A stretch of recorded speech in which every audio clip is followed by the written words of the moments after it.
January 2nd, 1935. A sharply tailored man steps into Kansas City's hotel president and signs in as Roland T. Owen. He pays 3 nights in cash, declines any luggage service, and asks only that his door remain unlocked.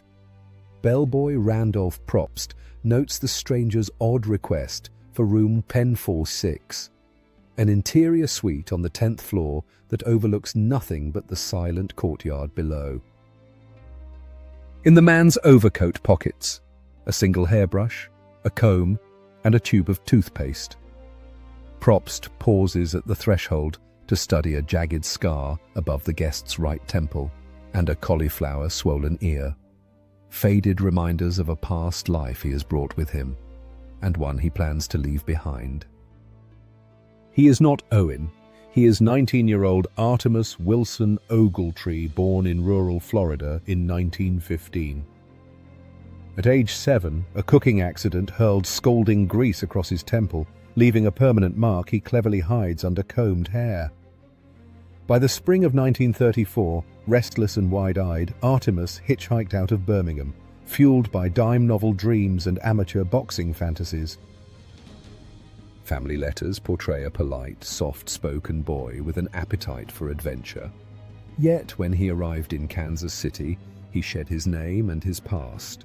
In room 1046, Roland T. Owen would trace a path no one could follow. The next morning, maid Mary Soptic approaches room 1046 and finds the door slightly ajar. Drawn blinds cast the room in dusky half-light. As she dusts, the stranger, still in his overcoat, emerges, hands her a slip of paper reading, "Leave the door unlocked. I expect a visitor," then retreats without explanation. Later, Soptic overhears him on the phone in clipped, urgent tones. "No, Don, I'm not hungry. Don't come tonight." Muffled voices and the dull thud of furniture moving answer her knocks, but no one responds. By afternoon, the air beyond the door feels tense, like the calm before a storm. As dusk falls, guests on the 10th floor report loud arguments behind closed doors. Chairs scrape and crash. A distant scream echoes off the hallway walls. In a nearby alley, an off-duty motorist finds a nearly naked man staggering, bleeding from fresh wounds. The stranger curses vengeance, then melts into the shadows before help can arrive.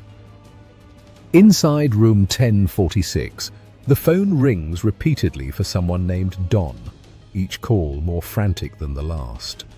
At precisely 2 a.m., the corridor is shattered by a desperate shriek. "Help me!" Bellboy Probst races toward the sound, realizing too late the horror awaiting behind that door. Probst forces open room 1046 with a master key and freezes in shock. The bed is upended, the mattress cast to the floor. Walls bear dark, drying stains. In the center of the chaos lies Owen. His shirt gone, wrists and ankles bound by coarse cords, torso carved by deep, savage wounds. Blood pools at his side. Probst lifts him gently, as if salvaging something precious, and carries him to an ambulance waiting below. At General Hospital, Dr. Harold Flanders and his team scramble. Emergency surgery, transfusions, every modern measure of 1935 medicine. In delirium, the wounded man whispers only one name: Don. Then he lapses into silence. Just before midnight on January 5th, the stranger succumbs to his injuries. He is 19. He never speaks of his attacker. He never explains why he hid behind an alias. When police show him photographs of suspects, his eyes flicker, but he only shakes his head and mouths, "I don't know that man." He refuses to sign a statement. He refuses to reveal his own identity. In death, he is as mysterious as in life, bound to this hotel room by secrets no one can unravel. Chief Otto Higgins of the Kansas City Police Department later dubs Room 1046 the perfect crime for its seamless cloak of anonymity. Detectives scour hotel registers from New York's St. Regis to Los Angeles' Muehlebach, yet find no trace of Roland T. Owen. The Bureau of Investigation compares fingerprints against every available index. No match. Handwriting experts examine his notes. Lie detector tests probe suspects. Every lead unravels. Every theory collapses. Not a single clue ties this man to his attacker or this crime to his identity. The investigation grinds to a halt, its gears slipping on shadows. Attention shifts to Donald Kelso, a barroom acquaintance seen arguing with Owen 2 nights before the attack. Kelso's poker game alibi at the Golden Nugget Club holds, yet his icy glare when shown crime scene photos hints at something darker. Then there's the elegant visitor, a woman carrying a red hat box, heard pounding on the door and cursing when unanswered. Some whisper of a blackmail plot gone sour. Others spin tales of espionage, citing cryptic phone calls traced to Canada. Personal vendetta, secret rendezvous. None of it moves beyond rumor. In room 1046, every theory is only an echo.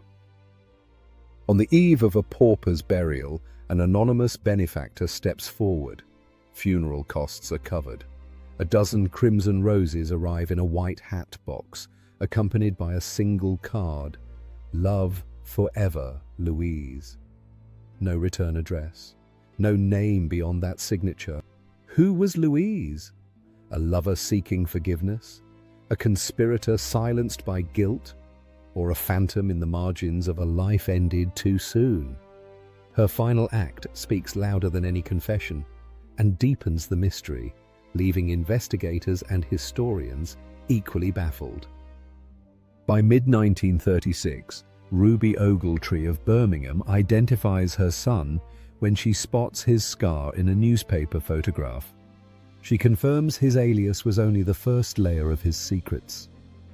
Months later, 2 letters, one postmarked Egypt, another Memphis, arrive at her door asking about her son's welfare despite his death. In 2003, a local historian claims someone uncovered a cache of Ogletree memorabilia, letters, faded photos, even a blood-stained shoe. But the holder vanishes, taking those clues to the grave. Decades pass, yet room 1046 remains active in police files, not out of hope for resolution, but as a monument to one of America's most confounding cold cases. For nearly 90 years, Room 1046 has haunted podcasts, blogs, and documentaries. True crime aficionados dissect every whisper and photograph. Fiction writers reimagine conversations behind that locked door. Filmmakers stage noir-style reenactments, each adding a fresh flourish, but no final key. The Obscura podcast revisits long-buried police memos. True Crime Zine compiles hundreds of fan theories. Amateur sleuths launch websites dedicated to splicing together fragments. And still, the core enigma endures. A nameless victim, a whispered name, and a final haunting sign-off that refuses to fade. Room 1046 is more than an unsolved murder. It is a prism reflecting our deepest obsessions, identity, betrayal, and the hunger for truth in the face of silence. A man who vanished behind a false name. A single whispered word, Don, that echoes through history. A final signature from Louise that flutters like a dying heartbeat. In the hush after this narration, let those questions linger. Because some mysteries survive precisely because they defy our need for answers and become timeless stories in their own right. Hit subscribe, ring the bell, and leave a comment telling us which mystery you want unraveled next. Your curiosity powers our exploration. Join us on this voyage through time.